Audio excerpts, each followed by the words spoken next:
I've picked up some pretty weird habits over the years. The kind that make people look at me and think, okay, well, that's different. But here is the funny part. Those little quirky things ended up making a huge impact. They have saved us thousands and thousands of dollars, simplified our life, and played a big role in helping us retire early. And honestly, they never felt like sacrifices. They were just things that I naturally started doing because it made sense for me. So today I am sharing all 12 of my strangest habits, the ones that quietly changed our finances, simplified our life, and shaped how we reached financial independence. Some of them you might hear and think, oh yeah, I do that too. And others might make you question my sanity a little. But the funny thing is they all worked. These habits added up and made a massive difference over time. All right, let's get into the weird stuff. Habit 1 is that I bike everywhere instead of owning a second car. So this one always gets a reaction. Yes, I bike everywhere I go. The only time that I don't bike is when my husband and I are together, or if I need the car for bigger errands and bigger shopping trips for groceries. Now, people assume that I do this just to save money, and yes, not owning a second car saves thousands of dollars a year. But honestly, the money isn't even the main reason. Biking makes me feel relaxed. I love biking. Driving makes me feel rushed and anxious.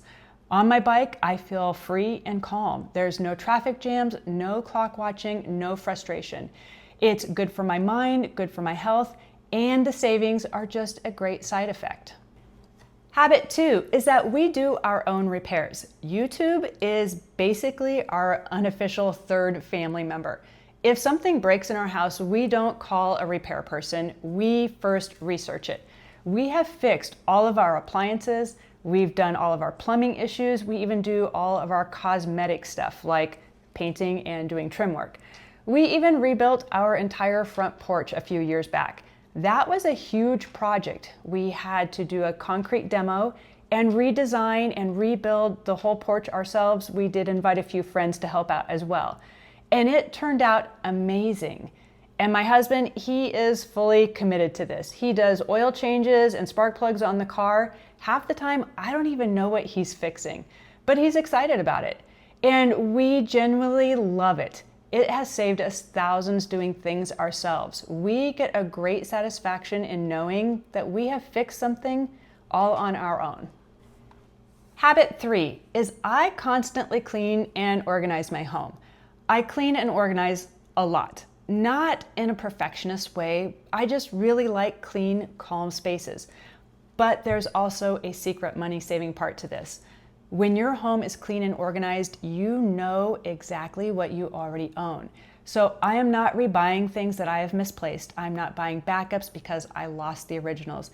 And I'm not buying all of the storage bins for clutter that I shouldn't have in the first place. So minimalism plus organization is fewer purchases and more intentional living.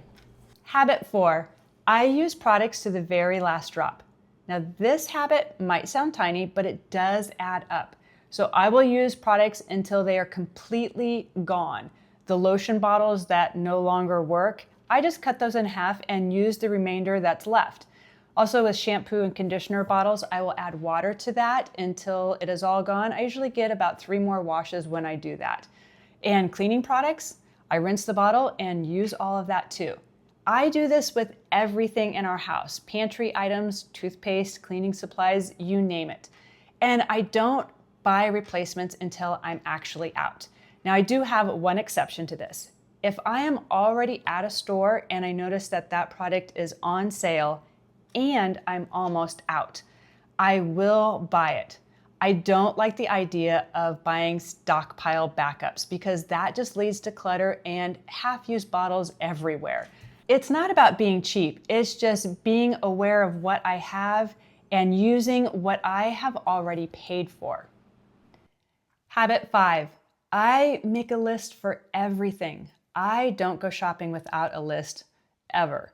Groceries get a list, meals get a list. Household items needs a list. Clothing, I also make a list for that.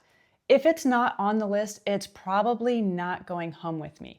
This keeps my spending intentional and eliminates most impulse purchases.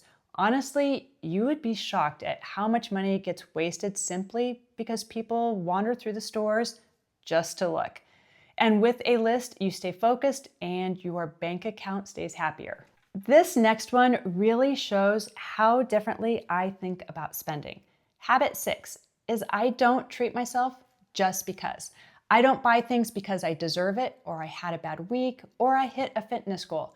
Now, I still enjoy nice things. I still get a sweet treat, or sometimes I will buy myself a new piece of clothing.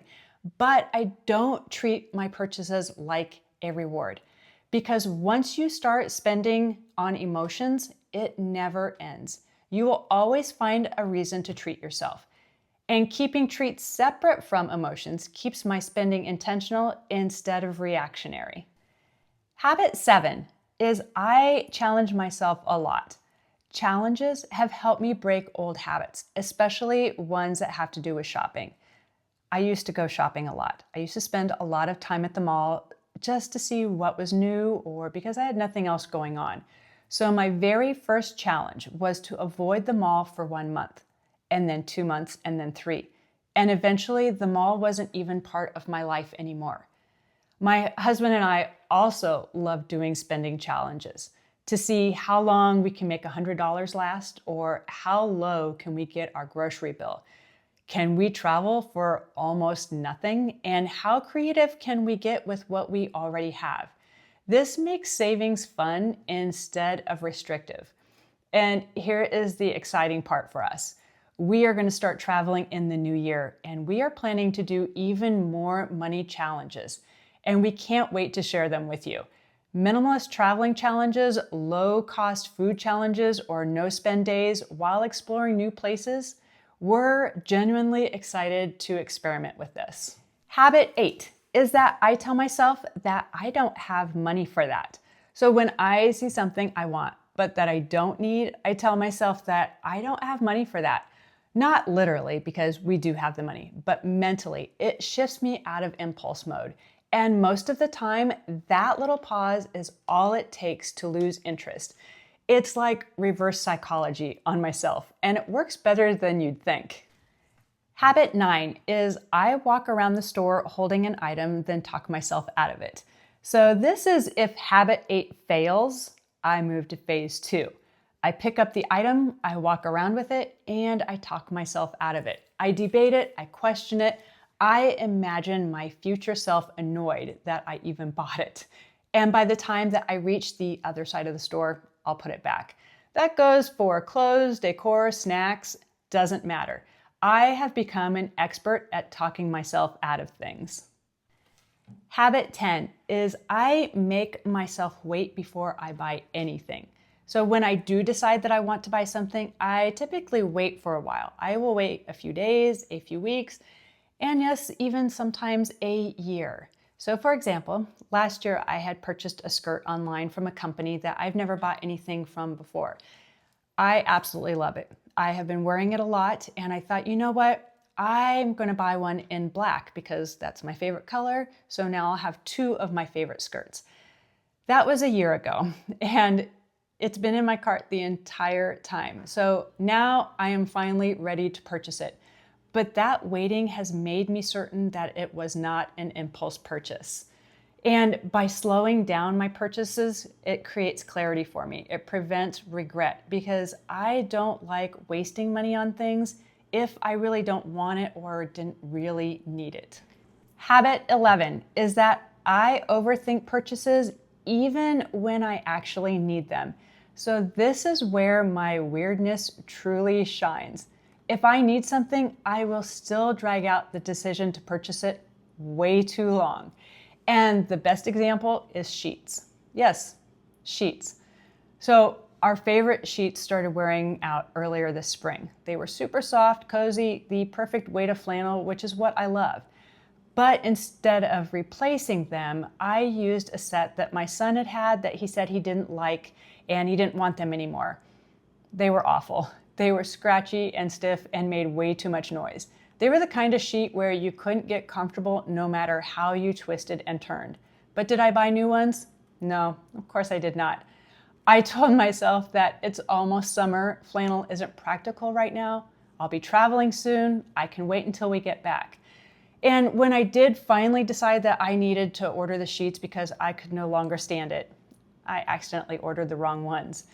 When those showed up, I was disappointed. I returned them thinking, okay, I will order the right ones tomorrow. I didn't. I did not fix that problem until after another month of sleeping on sheets in misery. Finally got them and climbed into bed that night. And I literally thought to myself, why do I do this? What is wrong with me? I could have fixed this problem back in April. So sometimes minimalism becomes stubbornness with a side of unnecessary suffering. Habit 12 is I research simple living for fun. Yes, I research simple living and minimalism and saving money for fun. I can spend hours watching YouTube on these topics. Even though we already live this lifestyle, and even though it has helped us reach financial independence and retiring early, I am still fascinated by how other people do it. I love to hear their stories. I love to see their routines and see their little strategies for simplifying their life. This motivates me and keeps me grounded. And honestly, I still pick up a few new ideas from time to time. It is a reminder for me that simple living actually works and that there's always more to learn. So yeah, those are my 12 weird habits. Are they normal? Probably not. Do they confuse my husband sometimes? Definitely. Did they help us reach early retirement? Absolutely. And honestly, if walking around Target with a $12 candle for 20 minutes while I talk myself out of it is considered weird, I'm okay not being normal. Thanks for watching today. If you like this video, please give it a thumbs up and subscribe, and I'll see you in the next one.